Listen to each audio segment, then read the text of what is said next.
I think you should consider doing YouTube. I think everybody should get on YouTube. Now, I know I did a video in the past saying that I was skeptical about YouTube, but what I'm finding out so far in my YouTube journey is that it's fun to do. Even though it may seem like at first it might be uncomfortable, you might be like me and get nervous in front of a camera. So far, what I'm learning about YouTube is that it's a fun side thing to do. I think it's full of possibilities for you. You decide to do it. I think you should consider it. I think because it may open up opportunities for you that otherwise wouldn't be there, and it's something you can do on the side. Just keep in mind it's a long-term thing. It's not an overnight success. Now, there are some people that make it go viral and things like that, and they become a success real fast.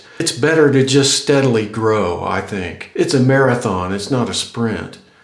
The other thing I'm finding out about YouTube is if you have a older computer, if your ISP, if you're on the budget plan for your ISP and your speeds are at that lower deal, you may get really frustrated. Like I learned this the hard way. I was frustrated whenever I shot a video and I wanted to upload it to YouTube. It would take forever. I had a 2016 MacBook Air that had, I think, 8 gigabytes of RAM and 256 hard drive in there, and it was old, and I was doing all my work on that, and it was just slow. Everything was slow. And then when I tried to upload it to YouTube, it would take anywhere from sometimes 3 hours to as long as 10 hours to get it uploaded. I finally had to bite the bullet and update my computer setup and everything. I was operating on that old laptop. I still kept it because I still use it, not for anything important. So that's one thing you need to consider. And one thing I learned the hard way is I updated my computer, and I also updated or upgraded my package with my service provider. It's $20 more a month, but it is so much faster, and it's so much. Now I'm looking at when I upload a video, it only takes maybe 20 minutes at the longest. That's one big thing I learned the hard way about YouTube is you want to get a higher speed internet service, and you want to be sure you have at least, I would say at least probably minimum 16 gig of RAM. The more the better. I wish I had 32 gig really. And then the other part of it is your files are going to take up so much space. You need to store them on an external drive instead of filling up your computer's drive with all your video files. It's better to get an external drive and use that for your video. Also, I'm learning the hard way that some of my equipment, that some of the stuff that I had bought, I should have waited. Here's one of them. I'll show you this. This is the DJI mic, wireless mic. It comes with a transmitter and 2 wireless mics in there, and the case is actually a charging case for it. I bought this when it first came out. I made a big mistake with this. Now they're very good mics. I'm going to keep this and use them. But what I discovered was these came out, and then about a year later or less, they came out with a DJI mic 2.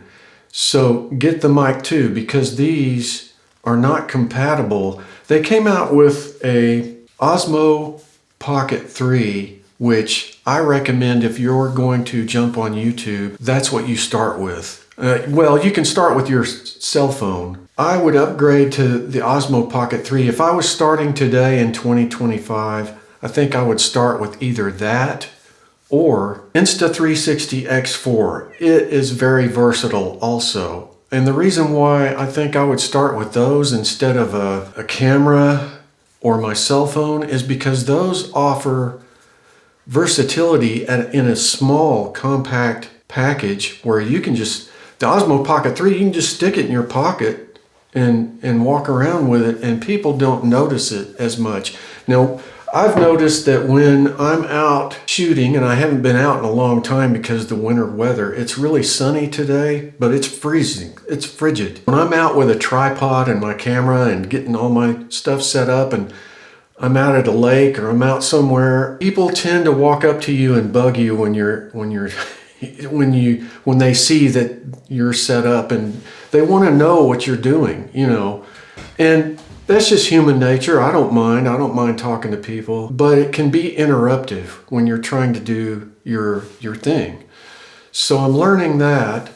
And if you're carrying around like an Osmo Pocket 3, I think those are around $400. I'll put a screenshot of the Amazon of it, but those are much more inconspicuous and people don't see it. And you can just walk around with it in your pocket and start filming stuff. It's got a little, if I'm not mistaken, it's got a little tripod thing in the bottom, and you can just stick it on your desk. And it's also got a little gimbal thing at the top, which I think is impressive. So if I was going to start over in 2025 or start brand new, like I'd never done YouTube before, I would consider getting that or the Insta360 X4, because that one, I think that's $100 more. I'll put a screenshot of that. You can get a 360 view shot. You can get more versatile shots with that. You don't have to do just a talking head like I'm doing here. You can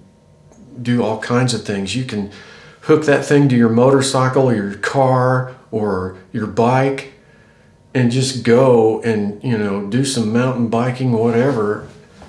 You can do all kinds of different stuff with it.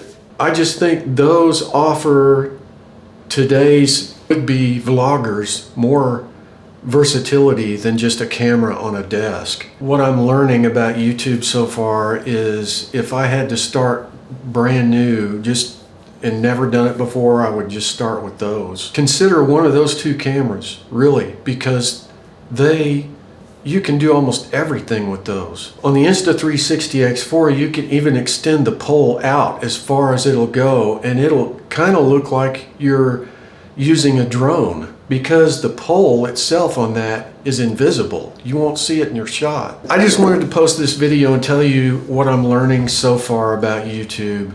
Those are the main things I'm learning so far. But I think in 2025, consider doing it, because it's something you can do on the side. You'll need to invest a little bit in getting going, but once you do, I think it'll be something for you to do on the side, and it'll be an option for you in the future. Because let's say, that dreaded thing that every people ask on job interviews and maybe dates even these days, where do you want to be in 5 years? Where do you see yourself in 5 years? I always hate that question. Think of YouTube as a 5-year project. Something you can do on the side, something you can go at your own pace. I would recommend just starting it out as a hobby. It's just another option for you to have in your portfolio instead of just relying on one job to take care of you. I mean, everybody's living paycheck to paycheck these days. It will just, in the future, it will give you an option. I wouldn't say something to fall back on, but it may turn into something that turns into full-time, and you don't have to rely on a paycheck to paycheck basis type thing. But that's just something to consider. I would consider doing YouTube. I was skeptical at first, but I think it's kind of fun to do. It's something that you grow in time. That's why I say 5 years. Maybe for you, it may only take you a year or less. I prefer to grow at a slow, steady pace because I learn at a slow, steady pace. So other people can learn it faster. Other people can talk better. Other people look better. So for me, it's a learning process. And I'm getting to where I'm enjoying doing it. I'm doing it once a week on Tuesdays. I started out trying to do it twice a week, and that got to be a little bit much for me. I want to eventually get back to where I can post two videos a week, but for right now, I'm just going to do it once a week and keep going step by step, one thing at a time. Would I recommend it for you? I would. If I was you, I would look into doing it. That's my thoughts on doing YouTube so far. So do the best you can with what you've got, and I will see you on the next one.